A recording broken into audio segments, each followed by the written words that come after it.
Hi everyone, my name is Rose, also known as TA Summers. Welcome or welcome back to my channel. So today's video is going to be a compilation of everything that I read in the months of November and December of 2022. This has been a video that was long in the making.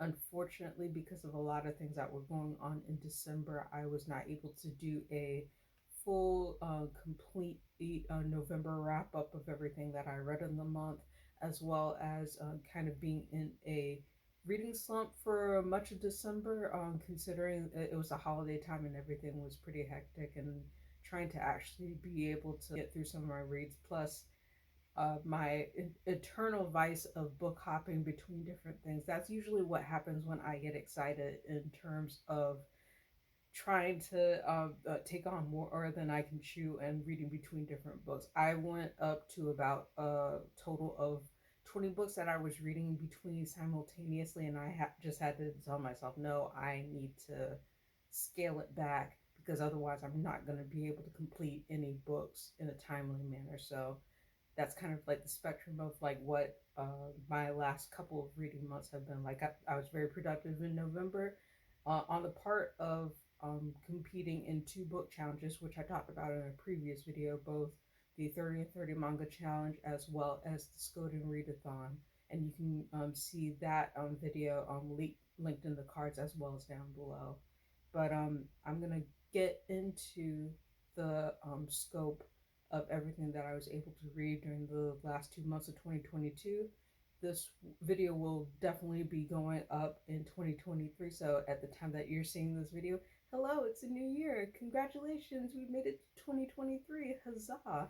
So without further ado, let's go ahead and begin. I think how I'm going to start this is talk about all of the books that I read as part of the different challenges that were in November. We'll start with November first and then we'll go into December. But for November, it was mostly the month of reading challenges for me. So I participated in 30 and 30 as well as Skoden. I do more of an in-depth review of these particular titles, so I'm not going to spend too much time on them in this video, but essentially for the 30 and 30 manga challenge, I read Given volumes 1 through 6 by Natsuki Kizu.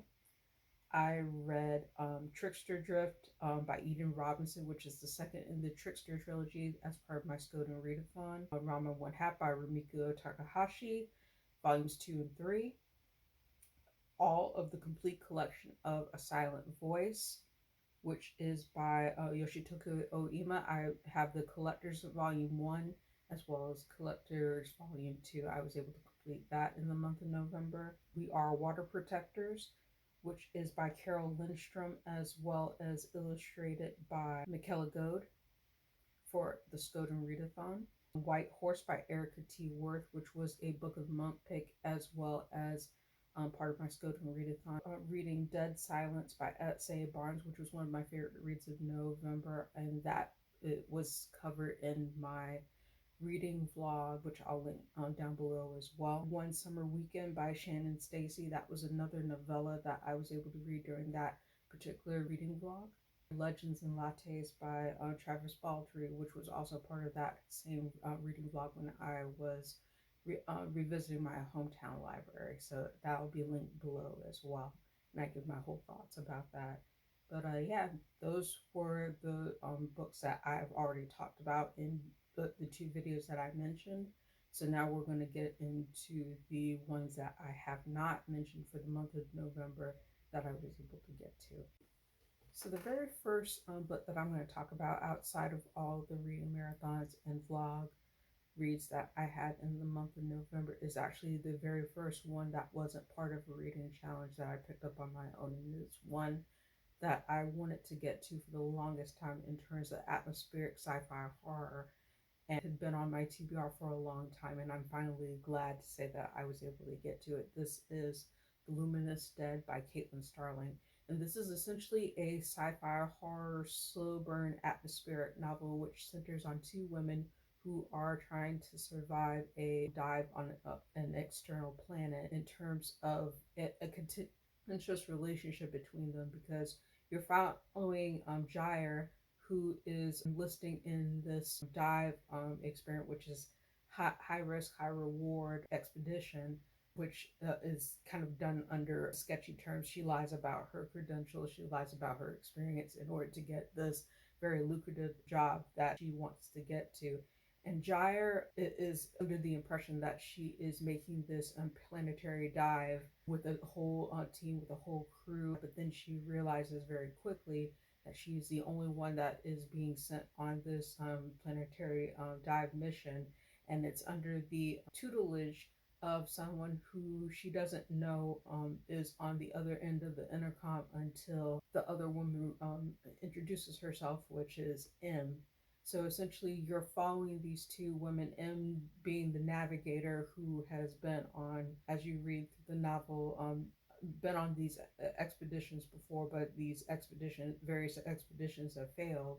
And M is basically the driving force who is trying to navigate with Gyre, who is the only person who is navigating this dive in terms of doing a recovery effort. And you don't know what the recovery effort is to begin with, but then you realize that these two women are not only contentious with each other, but also not necessarily being completely honest with each other.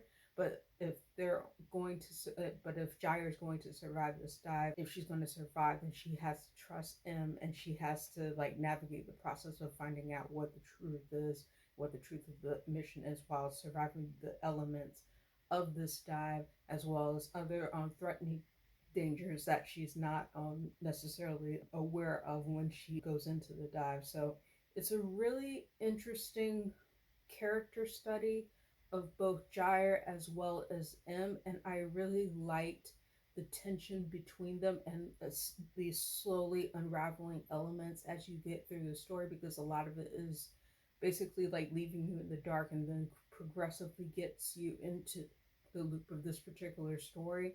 I really liked survival details in terms of things going wrong with the equipment, things going wrong with the environment, knowing that you're not exactly sure what's going to happen until it happens, and the way that these two women have to rely on each other in order for the dive success mission to complete, as well as ensuring Gyre's survival through the elements.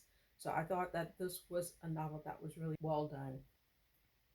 I think the only thing about it that I did not care for was the fact in some moments it did come across as being a little bit too sluggish in terms of pacing and not as much environmental immersion as I would have liked from the novel, but I still enjoyed it as a character study, and I still enjoyed it for its thrilling elements.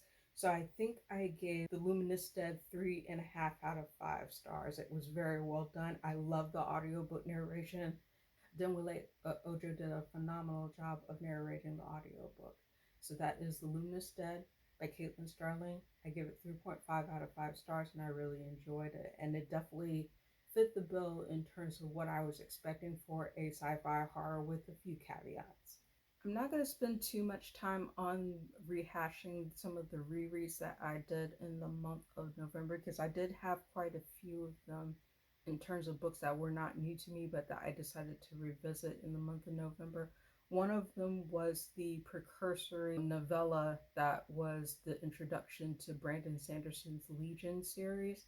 I did end up reading the full novel, but this was a short story that I wanted to revisit in audiobook form just to see it made an impression on me, and give a full review on it. But Legion is the story of a man named Stephen Leeds, who has multiple hallucinations, and and these hallucinations help him to solve like specific mysteries. And then there's one specific mission that he's asked to go on that has kind of like this smorgasbord of different things involving religion. It involves time travel and several other aspects to it that eventually essentially has Stephen and his many different hallucinations going on this particular dangerous mission in order to untangle this mystery. Brandon Sanderson had written this in at least 3 parts, and so it was a multi-part audiobook as well as multi-part story, and this was just the first story, but I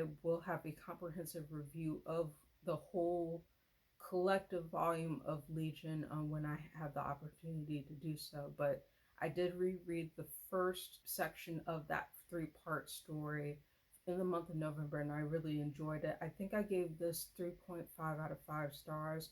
I really like the audiobook narration. I like the action sequences. I like the intrigue of the overarching mystery and what Stephen has to go through.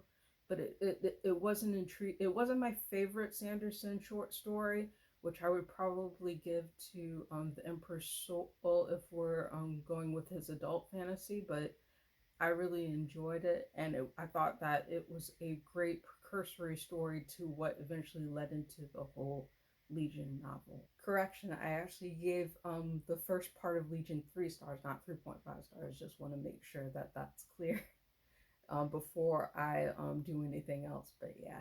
See, for the month of November, I read A Good Girl's Guide to Murder by Holly Jackson. I'm actually going to have a full-fledged review on the Good Girl's Guide to Murder book trilogy, so I'm not going to spend too much time on it. I did really enjoy this first installment of Holly Jackson's A Good Girl's Guide to Murder series. I give this overall score of 4 out of 5 stars, but that's a video that'll be coming where I will eventually review the whole series and kind of give you my thoughts about it. Another book that I read in the month of November, which was a collective set of stories that were within the same universe, and it was a YA novel that was written by the same authors as the Black romance anthology of short stories, Blackout. So this is Whiteout by Danielle Clayton, Tiffany D. Jackson, Nick Stone, Angie Thomas, Ashley Woodfolk, and Nicola Yoon. And I have a full comprehensive review of this book on my Goodreads, which I will link down below for your perusal.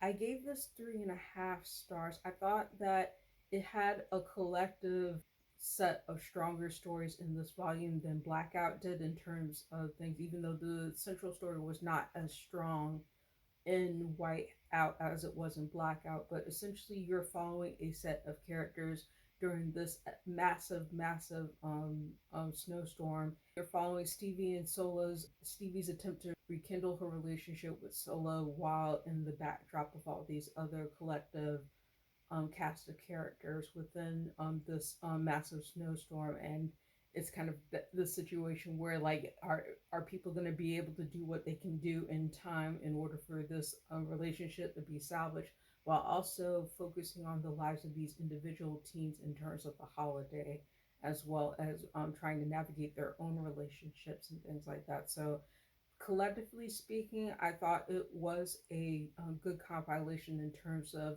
each of the stories intertwining with each other, though some stories I think were a bit stronger than others. My favorite story out of it was actually the contribution by Ashley Woodfolk, I believe, and it was about Jimmy, who is a rock star, and essentially navigating kind of like a rekindled childhood friends to lovers situation. And I thought that was a wonderful specific inclusion in that particular story. But I'll have the full review link down below for your perusal. I won't be talking too much about it because I know that HarperCollins, which is the publisher of Whiteout, among other books, is going through a strike right now. So I'm trying to do as less talking about some of these books because I know they're asking people not to post reviews until after the strike is over. But I did, since this was actually slightly before the strike actually began, I did post a comprehensive review on this. So I would just link that down below. But I gave this particular book 3.5 out of 5 stars, and that is Whiteout by Danielle Clayton, Tiffany D. Jackson, Nick Stone, Angie Thomas, Ashley Woodfolk, Nicola Yoon, and I gave it 3.5 out of 5 stars. I'm actually very happy to talk about this next novel, which was actually one of my favorite reads of this past year. This is Before I Let Go by Kennedy Ryan, and it is the first in the Skyland series. So essentially, this is a Black romance that follows a couple who had gotten married and founded a restaurant business called Grits together when they had gotten married. But when you start this particular story, it shows them getting married and thinking that things are going to be forever. and planning their lives together. But then when you start after the prologue, you see that Yasmin and Josiah have broken up and have a divorce with 2 kids in tow, and navigating the process of sharing custody of the kids and spending time with them. And I would strongly suggest that you look at the trigger warnings for this specific series, because there are a number of them that make this a difficult read and may be triggering for some people going into it. But I thought this was a wonderful, wonderful romance of two lovers who have to essentially navigate these tumultuous ups and downs and navigate their relationship with their kids and themselves and the business that they're running in order to be together again, potentially be together again, because sometimes you don't know how they're going to be able to function in terms of rekindling that relationship given everything that they've both gone through together. Love scenes between them were very well written, very well done. I loved the development of both Josiah as well as Yasmin, as well as their relationship with their kids. There were so many different things in this novel that I thought were strong in terms of establishing family and friendship, and just essentially like allowing you to get to know these characters fully. It was not the first Kennedy Ryan book that I have read, but it's one of the ones that I enjoyed so much, and I was happy to be able to get this as a galley from NetGalley. And I also purchased the audiobook narration, which was done by Wesley Chavon and Jacoby Dion, who did a phenomenal job of narrating Before I Let Go. So not only did I read this as in the e-galley that I was able to receive from NetGalley, but from the publisher, but I also was able to pick it up on Audible. There are certain elements that the audio book narration had that the physical ebook and the print copy have. If you pick it up on audio, you won't get the list of recipes that each of the characters have like unique to them in terms of the spectrum of the story, because there's a lot of like there are some food references that are actually really nice, since they are running a restaurant, and they also have family members who have special recipes that are really tied to them, and it's really well done. I thought that was a nice touch. But I really enjoy Before I Let Go, and I gave this a strong 4 out of 5 stars. It was one of my favorite romance reads of the year.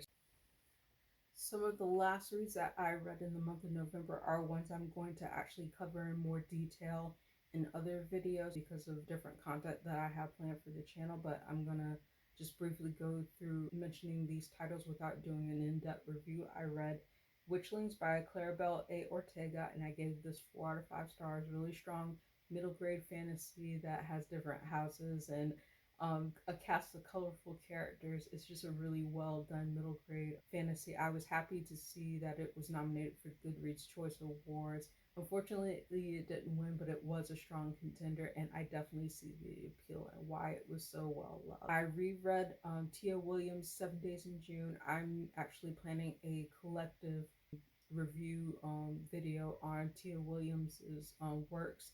So this was an adult romance that features 2 erotic authors who essentially have a romantic relationship, and like and this novel explores that connection. It's a Black romance, and it was very well received.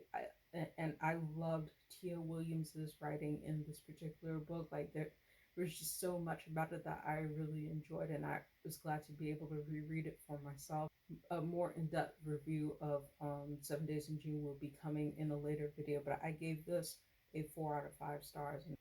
Another book that I read that was a YA fantasy, YA desert-based fantasy that I read many years ago, and I decided to revisit this year.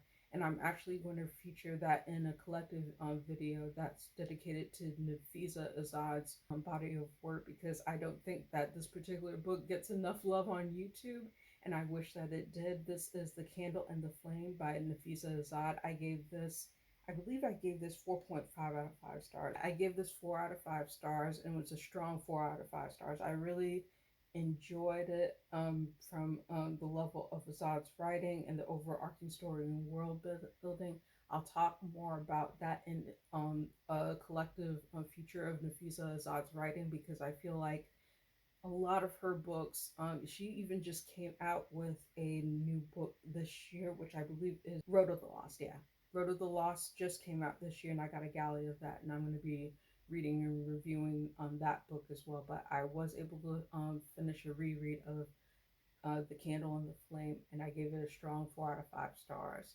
And I read that in the month of November.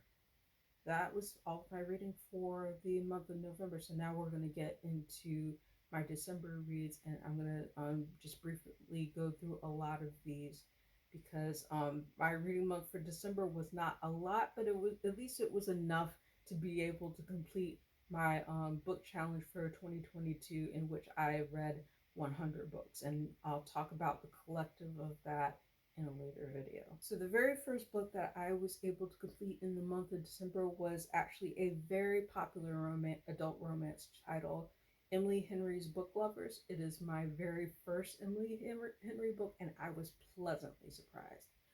Pleasantly surprised at the level of banter and identity, and essentially exploring these two bookish professionals who they already knew each other in terms of the industry that they're working. They're book agents. They happen to be rivals, so when they come across each other in a small town in North Carolina, just by chance, heroine in this novel is taking a trip with her sister to kind of get away from daily grind of her job and let loose a little bit.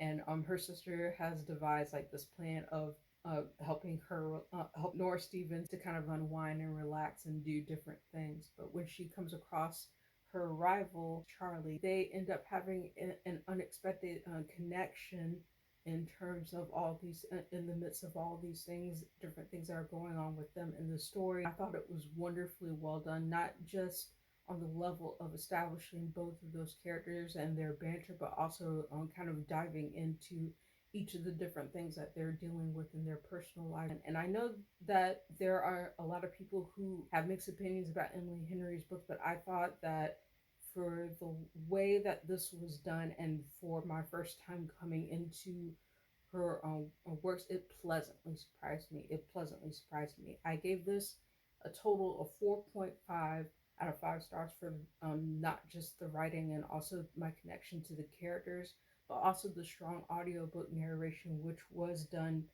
by Julia Wayland. So I would definitely say that I plan on reading more of Emily Henry's works.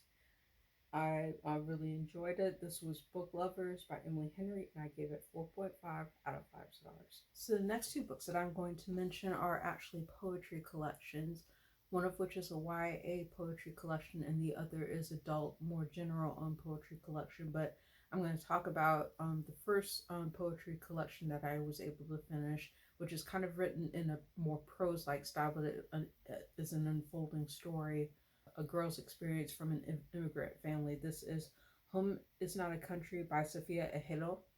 And essentially this is the story of Nima, who is a girl who doesn't know where she really belongs. Her changing environment in terms of her relationships, as well as navigating being the child of an immigrant from a country that she has never visited. And essentially you follow Nima when she is growing away in her suburban town in the aftermath of a number of different events. She faces racism, she faces kind of the falling out with her childhood best friend Hytham. She is navigating also not knowing who her father was, since her father passed away when she was very little, having to navigate a relationship with her mom, like, which kind of is filled with a lot of like growing pains, and essentially like having to navigate these feelings of not belonging. And Yasmin, which is the name that she was supposed to have when she was born, but her mother gave her the name of Nima, so she's always had this kind of displaced identity of this other being more full and more whole and have more an existence and identity that she thinks she would like to have. And as the story continues forward, you kind of see Nima reconciling with this a person of this other girl, this other identity named Yasmin, being a part of her life. And then it's kind of essentially this navigation of a lot of different things in Nima's life that make her more appreciative of the life that she actually has and wants to hold on to. So that's kind of the basis of this particular book without going into too many spoilers. But I thought this was a wonderful coming of age story that was written in a poetic verse form that had a lot of attention to details in terms of being able to navigate Nima's journey of finding her own identity and a place to fit in, and essentially navigating all of these different ups and downs in her life to be able to come center more of her identity and feel more like she has a space in the world, as well as being appreciative of the relationships that she has in the life that she has. So I gave Home is Not a Country a strong 4 out of 5 stars for what it did, and I really enjoyed, especially the fact that the audiobook was narrated by the author herself. So that is Home is Not a Country by Sophia Ahelo.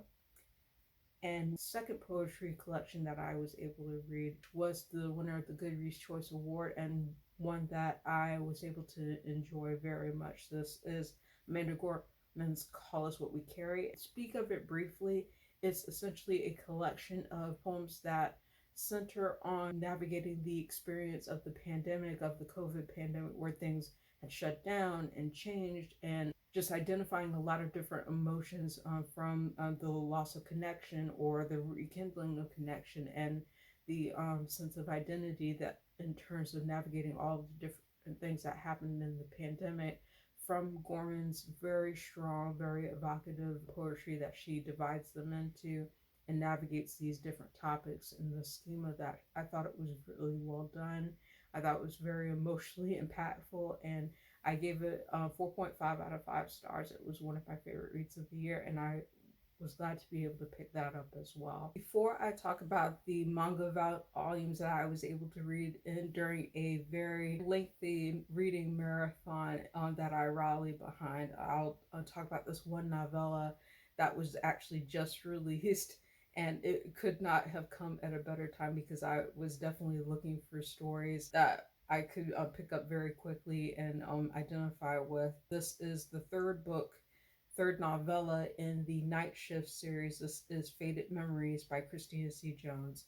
And essentially this particular story is kind of a revisitation of a lot of characters that have been in the Night Shift series, but it was 53 pages of navigating a new relationship in terms of following Katari Kimball, who is visiting her cousins and living in Blackwood because she's navigating the aftermath of the divorce. A ghost, kind of like a Ghost of Christmas type mystery thing where she's uncovering a lot of different things and navigating what she wants after coming out of a life that she thought she wanted, but it was really living under other people's terms.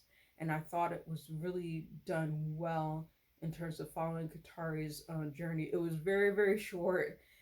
I did really give this like 4 out of 5 stars, really for the fact that it was so short that I wanted to really get into more of the couple that was featured in this particular novella, but I still thought it was a very strong romance and a very strong theme to and revisitation into the Night Shift universe. So I enjoyed it, but I still wish that it was a little bit longer. I wanted to see more Katari's development, as well as her her relationship with Derek and unfold. But Faded Memories, third novella in the Night Shift series, I gave it 4 out of 5 stars. I enjoyed it. I just wish it was a little bit longer, but I'm glad that I was able to read it. Okay, I'm going to be mad at myself for this because I should have highlighted this particular manga and I forgot, and it was definitely one of the ones that I finished up in my last bit marathon with respect to the manga that I read. This is one that I checked out from my library. This is Sasaki Miyano by Sho Haruzano. This is the first volume in a series of complete opposites. Essentially, this follows one high school underclassman who is socially awkward and kind of like has a love for boys manga, whereas the other one is a high school senior, and they form a very unlikely friendship, which hints to something more in the spectrum of this particular story. I thought this was very cute. This was very funny, and it's a good start to this particular manga series. I gave this, I think, a strong 4 out of 5 stars. I'm kind of sad that I did not think to include this in my wrap up for the month, but I did read this month, and I'm excited to be able to pick up more volumes in the series as soon as I can get my hands on them. So for the last part of this video, I kid you not when I say that I went on a very, very last minute reading marathon, which involved reading multiple manga volumes, literally with hours before the end of 2022 came. So I'm going to talk about 2 series that I started very briefly without too many spoilers, because these are both series that I plan on picking up and continuing, but I have not had the opportunity experience up until now. But they were available on Kindle Unlimited, at least for the volumes that I was able to pick up, and I was glad to at least be able to experience these series for myself for the first time and be able to read through them quickly. So the first one that I want to highlight is actually one that was 8 volumes, in which I read in one big marathon stretch, by Makino. This is a Defying Kurosaki-kun, and essentially this is the story of a girl who is Kurosaki-kun is the person that clashes with the main heroine, who is named Yu. And Yu, essentially, because she like so many other girls at this particular school are like pines after the white prince, essentially, but she clashes very heavily with Kurosaki. And essentially this particular manga series navigates their relationship of this push and pull dynamic that takes you through 8 volumes of will they, won't they, is this a love triangle, is this not a love triangle, is this a rivalry. Basically, that this series like follows the very harrowing and sometimes even like very sweet moments between Kurosaki-kun as well as Yu, and then even the White Prince, who I believe is Shirakawa-kun, is the name of the White Prince. So this is essentially a young adult school-based story from the perspective of Yu, trying to navigate her relationship between Shirakawa-kun as well as Kurosaki-kun, and being able to say, is this a relationship that I want to pursue, and is it not? And I enjoyed it as a shoujo series. I have never picked up this particular series for myself, so this was a welcome first time experience for me. I think for the majority part, I gave all of these 4 out of 5 stars for each of the different manga volumes, 1 through 8, with the exception of one, which I think was about 3.5 stars, because it was just an average story for that particular volume. But overall, I've enjoyed my experience with Defying Kurosaki-kun by Makino, and I'm definitely excited to be able to pick up more of the series. The last manga series that I want to highlight very briefly in this video is a manga that I picked up that was 2 volumes that I've gotten through so far, and it is called A Kiss for Real by Fumi Akuta.